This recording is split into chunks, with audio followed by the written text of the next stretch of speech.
So, I was originally supposed to do a sketching session of the Promised Neverland characters, but I wasn't vibing with it and I was mildly disappointed by the second season. Instead, I decided to draw the characters of OMORI by memory, as mermaids. Hello everybody, I'm Happy Pinecone, and today I'll be drawing the OMORI characters by memory as mermaids. No reference, just by memory, and as mermaids. I don't really know where the first idea came from, but apparently it's mermaids, so yeah. Come to think of it, the whole mermaid thing could fit the game's world considering how one of the foes, OMORI and his friend's face, was a reverse mermaid with a fish head and human legs, so it could work. Maybe. So for those who don't know, OMORI is a cute psychological horror indie game by OMORI where you and your friends explore the dream world, beat up foes, and deal with your trauma. It's a great game with great visuals, the RPG elements are fun, and has a good storyline to complement it. For newcomers, I could say it's best to play it blind, but I researched the game's plot and twist before playing it, so I don't think I'm the right person for the job. Long story short, I finished my first playthrough and got to the true ending. It was very satisfying and I'm hesitant to pursue the other endings again. Either way, great game and I want to talk about it, especially the characters. There might be spoilers, at least minor or vague spoilers or more, since I'll be talking about the cast as the speed paint plays, so listen at your own risk. Otherwise, you may mute the video and play a background track so that you can still watch it all at the OMORI characters as mermaids, and see if I was able to capture their likeness without using references. If it turns out that I brought up a major spoiler, I'll add a timestamp somewhere where you can skip. Anyway, let's get started. I decided to focus on the main four, who are the only playable characters in the game. OMORI, Aubrey, Kel, and Hiro.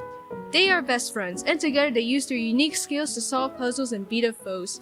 They aren't the only members of the friend group though. Among them are Mari, OMORI's sister, and Basil, but you don't see them much in the game, at least as members of the battle party. In the game, Mari always stays in these picnic areas that act as safe zones where you can replenish your health, save your progress, and have cute conversations that certainly doesn't imply anything out of the ordinary.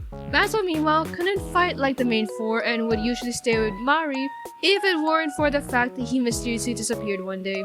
Kids just being kids, I guess. Anyway, because they don't appear much, I feel less confident in drawing them from memory compared to the main four. OMORI is the protagonist and he's different from everyone else. Unlike the vibrant and colorful dream world, he's the only character who is black and white, which also makes coloring him convenient. He doesn't exactly live in the dream world, he lives in white space for as long as he could remember. It's a white space with a laptop, sketchbook, a tissue box, this black light bulb that hangs from nowhere, definitely not important, and a cat named Miro.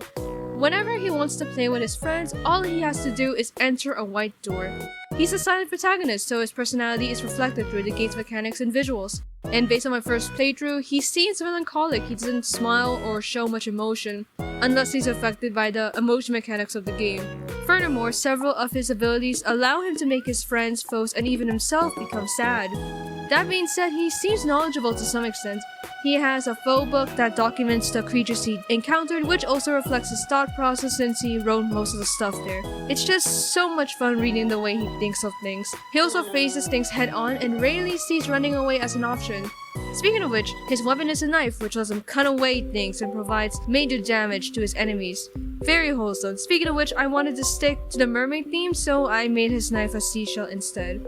Overall, OMORI is a well-written protagonist with little to no words. He's a quiet boy who leans to a somewhat melancholic disposition and fights enemies using a knife.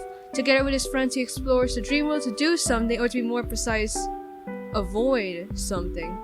Drawing OMORI by memory was relatively easy, but after comparing him to the actual character design, I realized that my biggest mistake was his hair. Next, we have Aubrey. Along with Kel and Hiro, she waits for OMORI in their hideout before they set out to hang out with Mari and Basil. She's a happy girl both in personality and in abilities. In the game, she can pep up her friends to make them literally happy to increase their critical damage. She's bubbly and enjoys OMORI's company. She can also show compassion. She looks up to Mari a lot, nothing out of the ordinary, and she often voices out her worry for Basil when he got missing. Definitely not a parallel to how she deals with relationships nowadays or anything. That being said, she has a bit of a temper often demonstrated through her fights with Kel and the foes. Although several of her abilities are related to happiness, her already strong attack power will increase when she's angered. Her most reliable weapons, at least for me anyway, are her headbutts and her baseball bat-like weapons. I say baseball bat-like because throughout the game, the items she can use as her weapon includes an eggplant stuffed toy, a statue, and a body pillow, and yet several of her moves imply something baseball bat related. Anyway, in the game, she has the ability to break objects that Omori couldn't. She's a sweet girl with a strong attitude, and I hope she will continue to use that energy for good. I struggle with drawing her, to be honest. Her hair was hard because I forgot if she had bangs, and I feared that her hairstyle would look too much like Mari's. Then again, she did look up to her, but still. Also, I know that flowers are Basil's thing, but I just think it looks cute on her, and I forgot if she even had a hair accessory in the first place. It also turned out that I forgot the color of her shirt, which I edited later after the speed paint. Next up, we have Kel. Now, Kel is like the fun guy in the group. Like Aubrey, he's a happy kid with a minor wrinkle of being annoying, especially to Aubrey, but in a good way. I like his character. In fact, one of his abilities is to literally annoy his friends or foes to make them angry, increasing their attack power but also decreasing their defense. At a first glance, he can come off as a little dim compared to everyone else, but he's a good kid, and when push comes to shove, he deeply cares for his friends. He's like the glue that brings everyone together.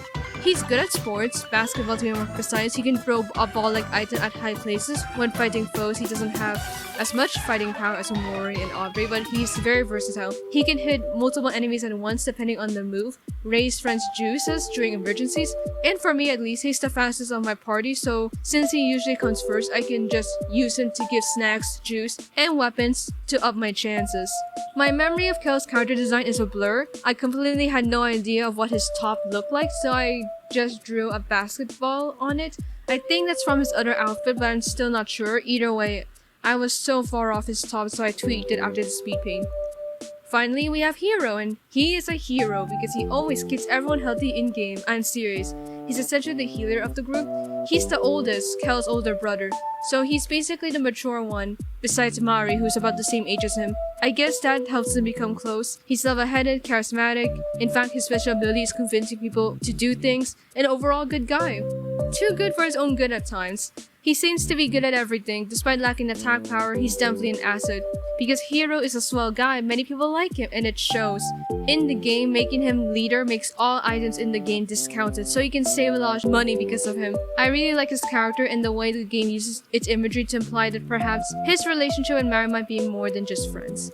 Hero is by far the character I was the most confident in drawing. He wore only pajamas, his hairstyle seems similar to Kel's but neater, and he's one of my favorite characters. I think I captured his aesthetic expression, at least I hoped I did. I even drew his frying pan as a hat. Perfection. So here are the characters. I hope I captured their likeness. Omori is a great game, so if you haven't played it yet, I wholeheartedly recommend it. There's just so much to do in it. And I reached a true ending in my first playthrough, so I'm thinking about going through the other routes. I'm considering doing a let's play regarding that, so are you interested in that sort of thing? Send your thoughts in the comment section below, along with any other comments and anime recommendations. And while you're at it, subscribe and ring that notification bell to get notified with my latest videos. That's all for now. Thanks for watching, and I hope to see you next time.